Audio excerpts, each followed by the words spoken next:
The best BMX riders from all over the country have been competing in this weekend's national championships in Auckland. Over the past 3 days, more than 650 riders have been racing at the East City BMX track, ranging from the under 5s to the over 60s. New Zealand's 22nd National BMX Championship, and the sport is now more popular than ever. Close to 700 girls, boys, men and women, all giving it everything in their bid to be crowned national champion. There are 42 titles in total up for grabs, and the number finish you get at this event stays on your bike like a badge of honour for the rest of the year. Internationally, New Zealand is regarded as one of the strongest nations in the world. We had about 100 riders went to the World Champs in Perth last year, and 27 came home with rankings in the top 8 in the world in their class. I believe the interest in it is starting to grow. It is going to be a sport at the Olympics in 2008, and already we as a sport are looking towards how we're going to qualify riders to go to Beijing. Indeed, one of the big stars to look out for is Sarah Walker. The 15-year-old from Rotorua notched up an excellent performance at last year's World Championships and is already a strong medal prospect for the 2008 Olympics. Last World Championships I got second. It was pretty close racing. I beat the winner in the semi-final.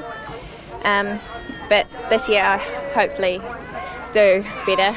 The riders start as early as 4 years old and go right up through all the age groups to the oldest rider, 63-year-old Tony Rika. It's one hell of a adrenaline rush, yes, yeah. You get out there as soon as the gate drops. I mean, you got all those elements out there, and it's a lot of up here and a lot of here, and yeah, you got to have your mind on the job, concentrate all the time, yeah. It's a very physical sport. Do you find that your age is a handicap at all? It is. I have to work out every day so that I can get out here and race, yeah. BMX racing is a contact sport, and riders are allowed to use their arms as long as their hands stay on the bike. Well, you're not allowed to T-bone somebody on a bike for argument's sake, but certainly the bumping goes on. And there are a few crashes as well, aren't there? Well, yeah, I mean, two riders want to get the same bit of track going into a corner. Inevitably, somebody's either got to give way or they're going to run into one another. Is it just bumps and bruises for the Litlands? Usually, sometimes a bit more of a scrape, but you know, the odd broken arm here and there, but yeah, that's about it really. New Zealand hopes to have between a dozen and 20 riders at the World Championships in Holland later this year, and with the sport now destined for the Olympics, numbers and sponsorship are expected to increase. Across the 10 machine of Matt Sargent.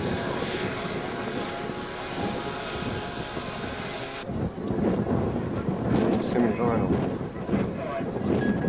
Got him okay, too. Smiley hops away down the inside, nicely away the 13 bike of young Regan Chico. Johnny's away nicely through down. I think that might be the guy that's going to lead him on the inside though. Who's going to get to the corner first? Shoot the other end of Robbie. Okay, here they come up through the middle part of the race. Check now down the 3 bike of young Stevie Winder. He's the one that's got the middle of the race. Second moment, Doyle gets on to his back wheel. Jamie Small back in about 3rd or 4th place. Martin Matty Sargent. Through turn 2 now, and it's going to be Stevie Winder. He's got his foot in the tail in there right now. Riley's going to go with him. Jamie Small, then we can make it the 4 bike. And young Goody Blackie, that's the top 4. They hit it towards the swing man. It's going to be Stevie Winder. The car for rider sticks away. Connie's on him down into the trot. On him down over. It's got to be Stevie Winder's right. Second the race is going to be Doyle not too far away. It's got to be, let's take a guess, it's got to be young Jamie Small and the 4 bike of young Kurt Blackie. Okay, way they go, Pasco got a whale, Silvietti down to lane 1, and the world number 8 Kane Barron goes with him, and up there's got to be Trini Woodcock into the first corner, and Woodcock's off the lead, so Woodcock starts to lead them through the middle part of the track. There he's in second place, you go back to the 8 plate of Justin Ken. Pasco's in about 4th place, we've got Ryan Lynch in the bike right, Nathan Bolton, they swing through the middle part, and it's still Woodcock, he leads away, King still in second place, Barry just in front of him, we go back to Michael Pasco on the bike right, he leads him Begone a Beauty in about 5th place. Into the lane they go, and Woodcock underneath him, King, and right on the outside, Canberra, close fast, Woodcock, he's going to take that one now. From in second place, Justin King, we go back into right side to the world number 8 at Canberra. Might have the next final. James Doyle got away not too badly too, but Stevie Winder, he's flying under a lead now, he's got the wheel in front, there he goes, going with him's going to be the boss, there's the barrier machine up on the inside, going okay, he's moved in the second, Kane Barry, there's a swoop around there, then we've got the 3 machine clocking up on the outside there as well, so they work their way around the corner, so it's the Stevie Winder machine out front there, the straight and boss on the back of him, Kane Barry going okay, here comes the other mate, there's Mr. King going okay, there's Tony Blackie. Come on, Jamie! Into the inside of the court, the next around the corner, but it's going to be Stevie Winder. He's going to be called on here. Just like coming down out there, it looks like Kurt Leakey just ahead of Justin King, and that's the 5.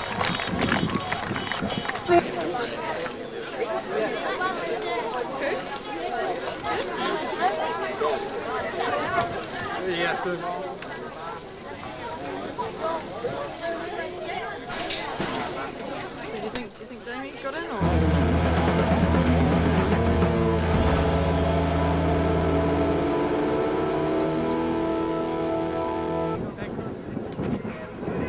Hey, Cameron. Okay, they're all got away pretty good too as they stream off the gate. Now who's come out the gate as well as got the lead of the stage. So it is that Goldberg. So Goldberg's got the lead as they sweep around the corner there now. Matt Cameron on a bit of a charge down the outside. Then we've got Sippy's coming into it as well. He got Fake Beans as they head up there. So around the corner they go. Goldberg has got the lead. Just in behind Matt Cameron is going to get pretty well there. And here comes Willis on the charge now. So they swap off around the corner there. Around the corner they go. He's up there. Cameron coming at him. Cameron back. Gets there from Cameron Willis in third place. And that's the top 3.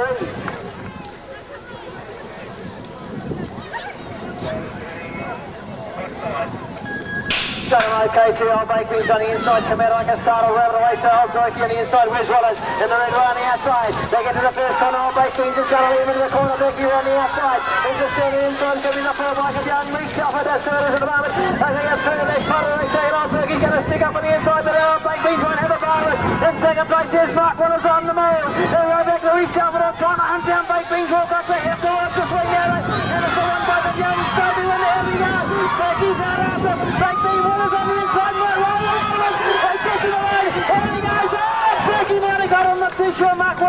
How long have you been doing this for?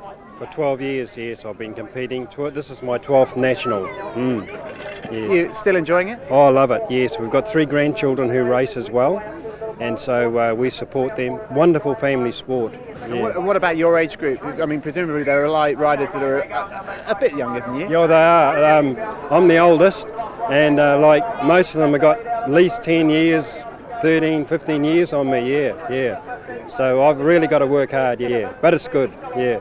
What have you got? You presumably got a bit of guile and a bit of experience to combat their youthfulness. Well, they say that I've got eyes in the back of my head, and when the guys are behind me, they reckon I take up all the track. So, What do your grandchildren think about you racing? They must be tremendously proud. They love it, yeah. And we're proud of them, and they like to see Papa out there doing his thing, yeah, it's good. Yeah. Okay, brilliant, mate. Thanks very much for talking to us. Really nice to meet you.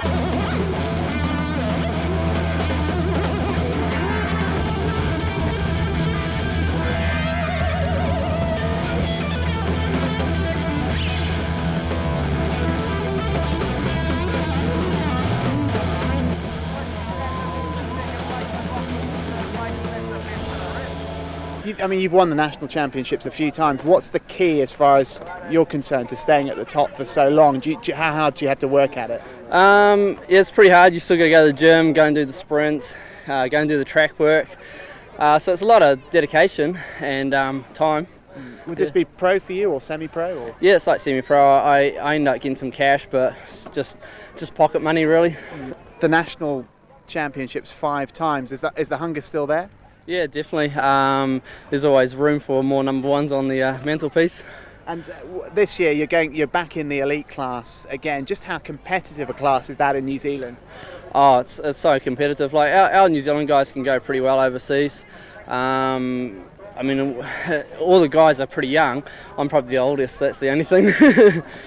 This year, who do you see as being your main rivals in the elite category? In the elite category, there's Tony Baked Beans from Hamilton, Maddie from down in New Plymouth, and Mark Waters from Cambridge. So they're tough guys. So they're the 4 top New Zealanders, I reckon.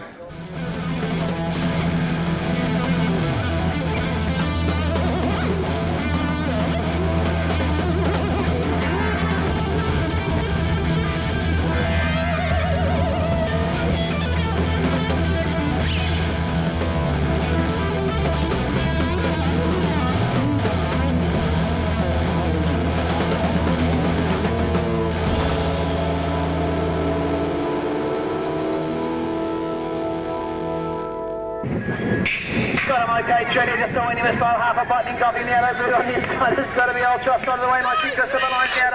They jump up to the first one. The boss gets to the corner first now. Trini would go. Around the outside comes Jet Both of Young Rio and Chief in the race as well now. And there's got to be old Tony Rika, man. At least at the back of that foot place at the moment. The boss is copping in the racetrack. Trini would cross, cut the wick, turned up in this one. She's out after about third place, because that's Charles Fear in second place.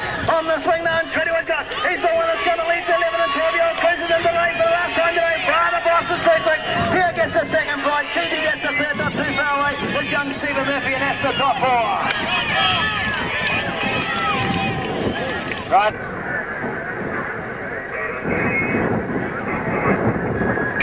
Got him okay on pitching just a half a yard slow though. Walker's trying to his work out a big 6 on the inside. Oh, Oliver Hardy's hit. He's at it like a startle rabbit. Sir Jordan Marshall's going to join up in about second place at the moment. So here we go. Shady's got the lead. They're drawn to the inside. Not too far away. Who's there? Oh, Matty Walker looking for race room down on the inside now though. Solomon Jones, Alan Frank and Curdy James. That's the pattern as they go through turn 2 now. And Harding Chief's got the lead on the race there. Kick on the line. Second place. Sir Jordan Marshall. The third line of young White clinch up to about third place at the moment. They're in 9 now. Can Harding Chief hold him out though? They sprint behind there. Harding Chief and then after there's got to be old White clinch up about third place though. White clinch up a quick. Sir George gets the second prize. Not too far away. It's got to be young Bobby White. Sorry, we're going to say Solomon Jones, Alan Frank, and that's the... They've got him okay, AJ, half a yard slow, straight into his work, boys. Got to be old Sammy back to Zach Webb's away nicely now, and the old AJ.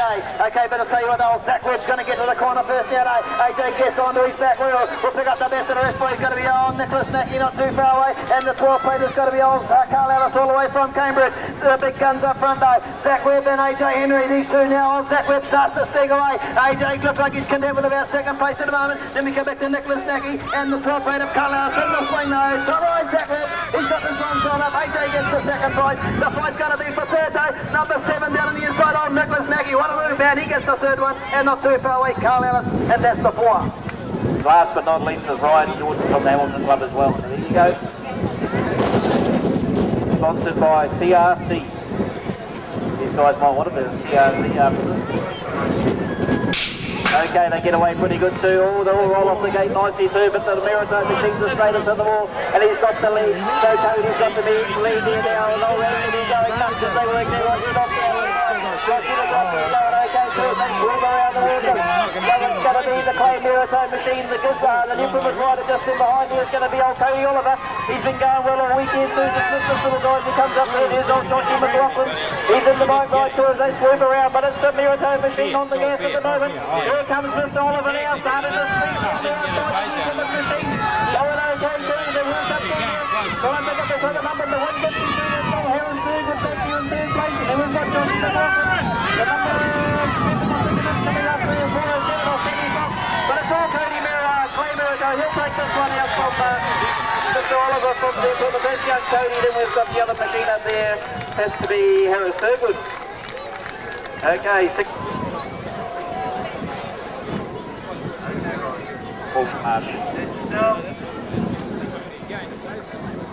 They must cheek up here in the bloody town.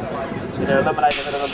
So here they go. So the Lumen's machine got away with Joshy Smith on the inside. Nicholson goes with him. So the 3 DA riders all keep it all tidy. Hagen as they go down the back here though. So Joshy Smith got the lead.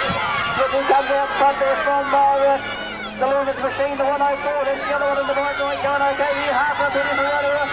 Now Hagen's on a bit of a charge for now, making up the room. The Cambridge machine just going okay too. There's going to Matt Taranaki as they sweep around the corner over down here. Joshy Smith, Rubens up on the inside, coming